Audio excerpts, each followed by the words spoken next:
ole tun tuma chuan sap nula hmeltha tak mai le zai thiam em main mizo hla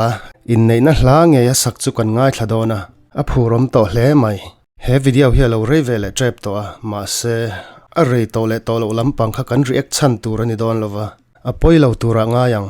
tin thil pakhat YouTube dan le do ni soi vak katum lova amaro chu heite hi han soilan ka duwa chu reaction video kan tia mi video kan react reng chuan abula tanga top thleng pause mi alova kan play tluan par khan react ani lova mi video thlak dang lam lova emo siam dang lam lova re-upload chonga kal dai dona kan channel te po che the ni ti te khamin lo hriat sakula ka du hle ani ole kan tan main video upload tu channel a hian kan lut leanga tin kan subscribe sak venga notification a hian all kan click anga tin upload tu I support ve du takin original video ngei mai hi ro mai official channel a hian I lo va en sak ve don nia leilo en tanang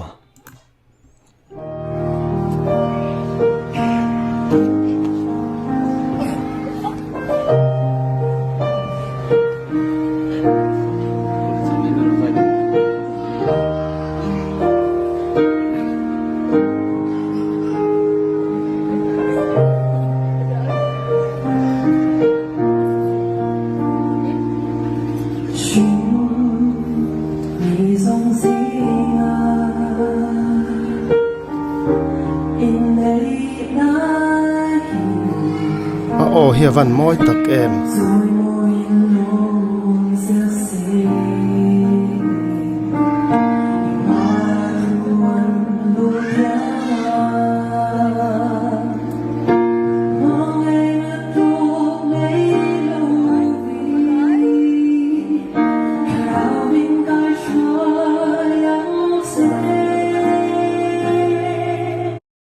chu moi hle mai life in azaya tin chu ba ka studio recording ani lova ma se chu ti chung po chuan hei a thiam zia chu camera audio mai khania live alani le ngal chu wangin a thiam zia chiang hle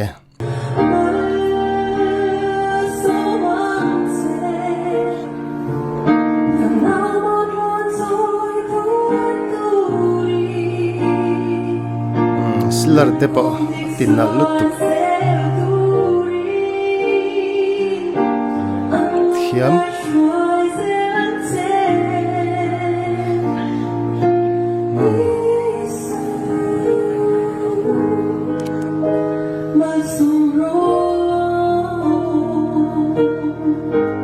a pronunciation a mizo tong lam dan the mizo nen dang lam na engma omlo intivem a thiam khop mai a hmela thaboxi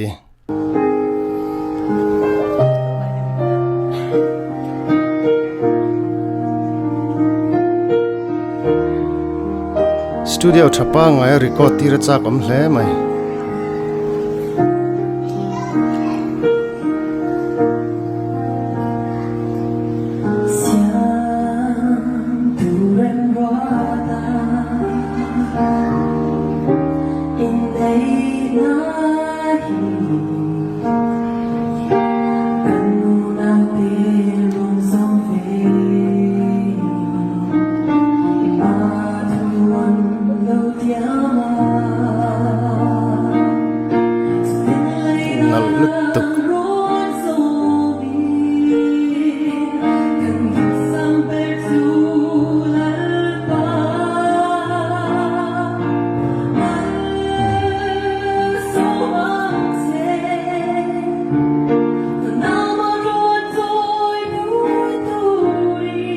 phone dan vel te po di klap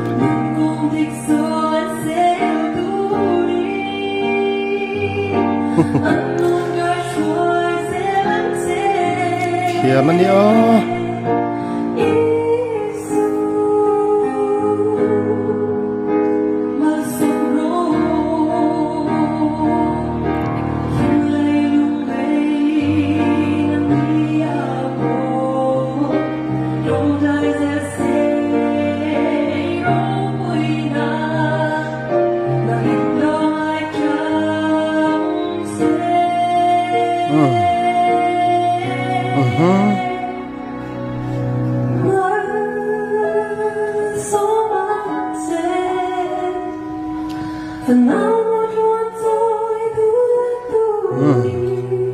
tho na lutuk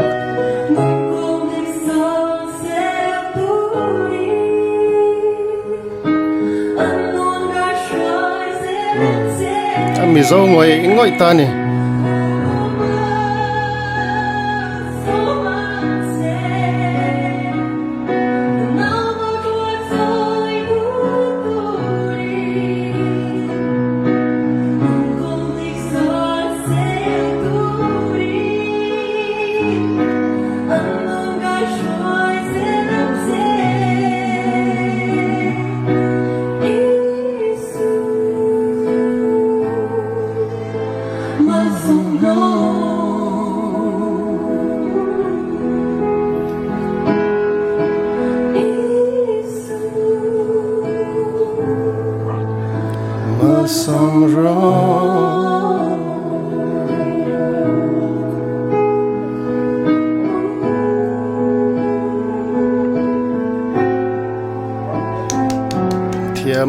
thiam lutuk thiam kan ti ve theu ka ring a thluk dan te a thu han lam dan te a ti phone dan te silar pek dan te engkim mai kha zo hle ani ngoi te u an nu ani lo le apai motal chu Mizo an ni lo mo hria te kan omem o ama lo hre chiang te kan omani chuan a hming te khamin lo hrilula a chan chu ro mai official channel hian a hming an ron tar lang mi alova description ate pawh kan zong ngia lama se a hming le khwa eng ma an ron tar lang lova chu wangin ama hria kan oma a hming hria kan omani chuan komena khanin lo tai panga tin thiamin ti nge ti ve lo ti taka in lo soi bok don nia ke beng ve thunga Mizo ni silova chuan thiam takani a hmel en lo pheila chuan namdang ni turin kan ring lo hrim hrimang a thiam hle mai tin ba ka ka soi tongin a hmel po tha bok a duam bok ole khati zong kha vone tan chuan lo tok mai se in zawa in mang thaule